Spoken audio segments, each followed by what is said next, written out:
Baik, saya melanjutkan pembacaan pertanyaan yang saya buat di debat capres kelima pemilu 2024. Pertanyaan ini tidak keluar di televisi karena memang jatah cuma ada satu dari sekian banyak pertanyaan di bidang IT. Saya akan coba bacakan di sini. Badai pemutusan hubungan kerja atau PHK di perusahaan rintisan startup di Indonesia terus berlanjut.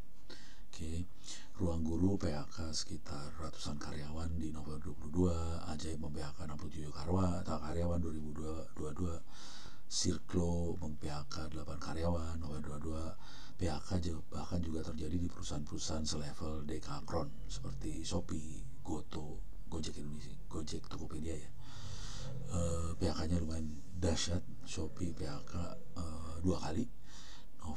September 22 3%, November 22 10% PHK.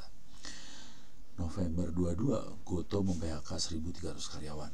Padahal estimasi Kementerian Naker Indonesia tahun 2025 Indonesia butuh 1,5 juta pekerja bidang IT, melebihi kebutuhan 2022 yang 1,2. Nah, ini ada yang mismatch, ada yang nggak cocok kali ya antara estimasi Naker sama kondisinya. Ternyata karena PHK harusnya kan kalau baik itu kebutuhan tenaga kerjanya malah bolong gitu, ternyata banyak PHK. Tapi ini kita ngelihatnya kalau data realnya sebenarnya bisa macam-macam akibatnya, bukan akibatnya, sebabnya ya. Apakah kondisi ekonominya yang tidak baik, atau perusahaan-perusahaan ini salah strategi, atau perusahaan-perusahaan ini ada dosa apa nggak tahu. Soalnya dengar-dengar ada dosa waktu itu. Bisa juga karena mereka pecah gitu, bikin perusahaan lain atau apa gitu ya, terus karyawannya pindah ke perusahaan yang baru, dan itu biasa terjadi kayak gitu. Nah, ini perlu dianalisa lebih dalam sih, kenapa sampai seperti itu. Mudah-mudahan kalau doa saya sih karena banyak pecahnya sih, karena pecah terus ada perusahaan-perusahaan kecil-kecil baru yang tumbuh. Nah, ini malah butuh karyawan tambahan sih sebenarnya. Jadi ada PHK, kemudian ada yang masuk juga, nggak tahu deh.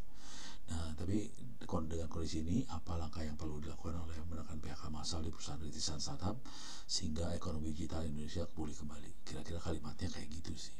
Cuman ini agak tricky, kita harus tahu sebab benernya. Tapi dalam pertanyaan seperti ini agak susah sih ngasih tahu. Kalau udah sebab bener kan udah kayak buku hasil studi. Dan dijawab dalam 1 menit susah juga sih sebenarnya. Tapi kira-kira ini yang menjadi salah satu pertanyaan di bidang tenaga kerja lagi sih, masalah PHK. Ya mudah-mudahan ini nggak terjadi terlalu parah, mudah-mudahan, karena ini ya ada 10% berapa persen lah. Ini masih sebagian besar masih bisa kerja, alhamdulillah.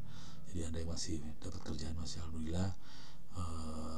Kalau yang PHK mudah-mudahan diberikan tempat yang lebih baik lagi lah di tempat barunya. Demikian